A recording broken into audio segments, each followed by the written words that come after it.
नमस्कार। मैं आपका दोस्त सर्वेश अस्थाना आपके पास हूँ। दो तीन चीज़ें आपसे कहना चाहता हूँ, आपसे बात करने आया हूँ। मैं आपसे दो बातें आज करना चाहता हूँ। एक तो मास्क लगाने का जो तरीका है, ये हमारे बहुत सारे भाई बहन बहुत गलत ढंग से लगाते हैं और उसका नतीजा ये होता है कि वो कहने भर को मास्क लगाते हैं, लेकिन वो मास्क होता नहीं है। कुछ लोग मास्क ऐसे लगाए रहते हैं, दाढ़ी पे लगा रहता है, उनको लगता है कि हम मास्क लगाए हैं। ये तो बहुत गलत है। ये कोई जो है वो प्लेटफार्म टिकट लेके ट्रेन में चढ़ना थोड़ी है। कुछ लोग जो है यूँ लगा लेते हैं, ऐसे लगा लेते हैं, ये भी गलत है। जो असली तरीका है मास्क लगाने का वो ये है, 3 लेयर, और इस तरह से नाक भी खुल गया, नाक भी बंद होनी चाहिए और मुंह भी बंद होना चाहिए। इस तरह से आपका मास्क लगा हो और 2 से 2.5 गज की दूरी एक दूसरे के साथ रखिए। ये तो हमारी आज की बात मास्क को लेकर हो गई। इसको प्लीज़ आप लोग ध्यान रखिएगा, और जो लोग इस तरह से आपको दिखें उनको आप ठीक भी कराइए। आप अपने सोशल मीडिया के माध्यम से मास्क लगाने का तरीका लोगों को बताइए। ये भी समाज को सुरक्षित रखने के लिए आपका एक योगदान माना जाएगा। आज जो मैं ख़ास करके आपसे बात करने के लिए आया हूँ वो ये है कि कोरोना ने गाँवों में भी दस्तक दे दी है। मैं गांव से हूँ, हरदोई ज़िले में मेरा गांव है, और उधर भी गांव के लोग बीमार पड़ने लगे हैं। अब आपकी ड्यूटी यहाँ पर शुरू होती है, समाज की ड्यूटी शुरू होती है और सबकी ड्यूटी शुरू होती है कि जो गांव में कोरोना फैल रहा है या कोविड फैल रहा है या फैलने वाला है या फैल सकता है, ये तीनों चीज़ें हैं, तो उसकी रोकथाम के लिए आपका योगदान बहुत आवश्यक है। आप लोग भी, ज़्यादातर लोग गांव से जुड़े हैं, आपका गांव है, कोई गांव जाता है, किसी की खेती है, किसी का घर है, किसी के दादी बाबा वहाँ रहते हैं, किसी के चाचा रहते हैं, तो किसी की बुआ गांव में रहती हैं। यानी हमारे देश की चूँकि 70% आबादी गांव में रहती है और कोरोना ने गांव में दस्तक दी है, तो अब हम लोगों की ये ड्यूटी बन रही है, नैतिक कर्तव्य बन रहा है कि हम गांव के लोगों को सचेत करें। वो भोले हैं, वो कम पढ़े लिखे हैं, उनको ज़्यादा पता नहीं है, और जो पढ़े लिखे भी हैं तो वो चूँकि शहर में नहीं रहते तो उनको इतनी ज़्यादा इन्फॉर्मेशंस, इतनी ज़्यादा जानकारियाँ नहीं हैं। तो आप लोगों को, गांव के लोगों को, अपने गांव के लोगों को भी अवेयर करना है। उनको भी बताना है कि सवेरे उठकर वो भी भाप लें, वो भी जो है लोगों से दूरियां बना करके रखें, वो भी ठंडी चीज़ें ना खाएं जैसा कि कोविड में बताया जा रहा है। तो अपने गांव वालों को आप प्लीज़ बताइए, क्योंकि गांव का जो व्यक्ति है वही हमारा पोषक है, और हमारा पोषक अगर बीमार हो जाएगा तो हमारा पोषण कमज़ोर पड़ जाएगा, और जब हमारा पोषण कमज़ोर पड़ जाएगा तो फिर हमारे देश का क्या होगा, ये हमें सोचना है। हमें किसी सरकार की तरफ नहीं देखना, हमें किसी नेता की तरफ नहीं देखना, हमें किसी अफसर की तरफ नहीं देखना। जो जैसा करेगा वैसा उसको परिणाम मिलेगा। हम ये जानते हैं, को कर तरक बढ़ावे शाखा, है ना, तो जो जस करी सो तस फल चाखा। जो जिस तरह से करेगा उसको वैसा फल मिलेगा। लेकिन हमारा व्यक्तिगत ये कर्तव्य है कि हम अपने गांव के लोगों को सचेत करें।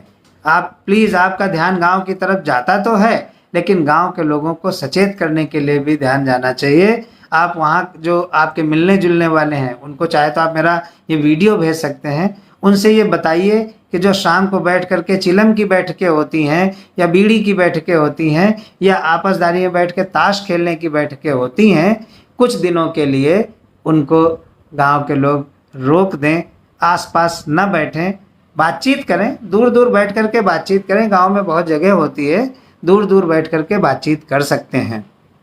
और उनको भी बताना है कि उनका जीवन बहुत आवश्यक है देश के लिए, उनका जीवन समाज के लिए बहुत आवश्यक है। हमारे गांव के लोग ही हमारे अन्नदाता हैं, हमारे गांव के लोग ही हमारे जीवन दाता हैं, हमारे गांव के लोग ही हमारी प्राणवायु दाता हैं।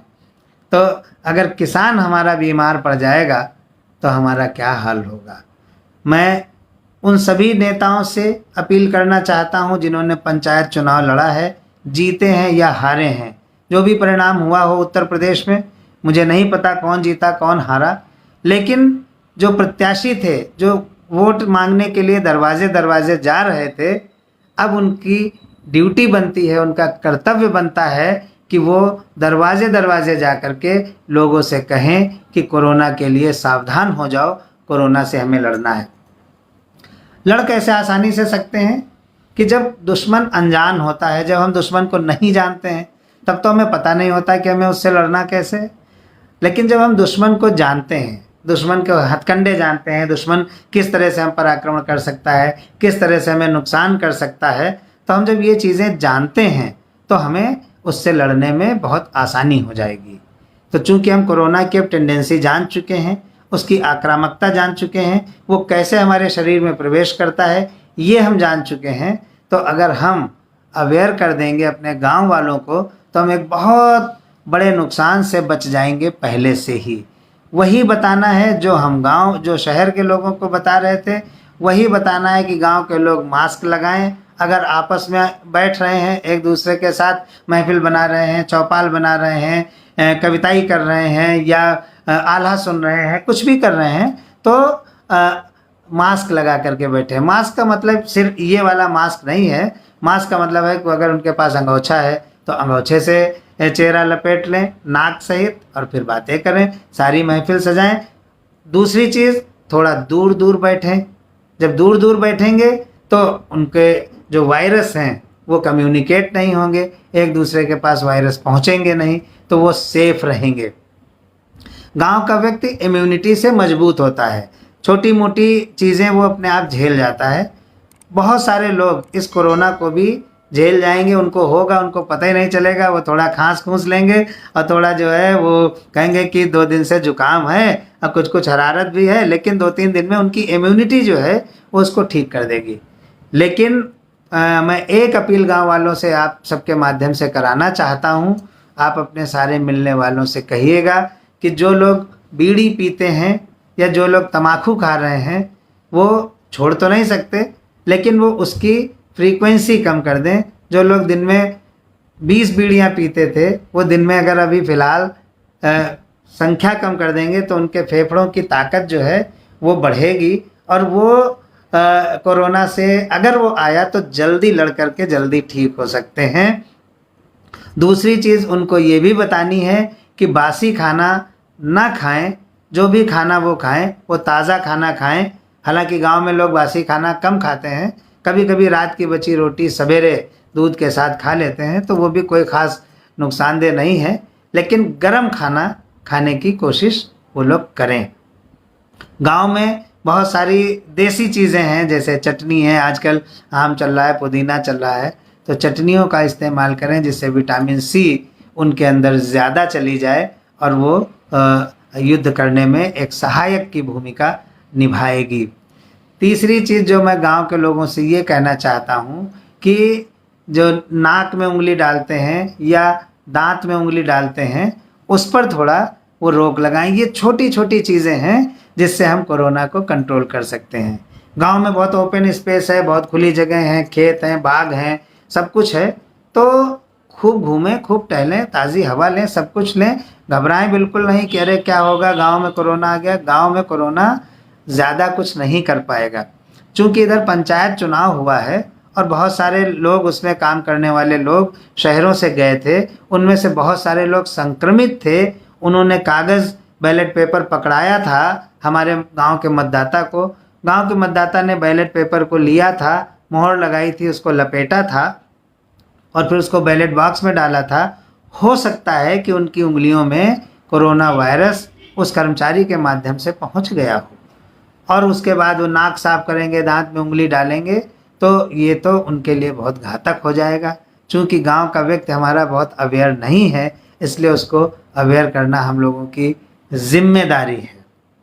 तो मैंने जो निवेदन किया आप लोग उसको एक बार जल्दी से रिपीट कर देता हूँ कि जो लोग मुझे देख रहे हैं, अगर उनका गांव से कनेक्शन है तो मेरे इस वीडियो को, मेरी इस अपील को, मेरे इस निवेदन को गांव वालों के पास ज़रूर भेजें अगर उनके पास ये सुविधा है। हालांकि गांव में भी इंटरनेट की पूरी सुविधा पहुंच चुकी है, डेटा लोगों के पास है, तो उन तक हमारी अपील पहुंचाएं।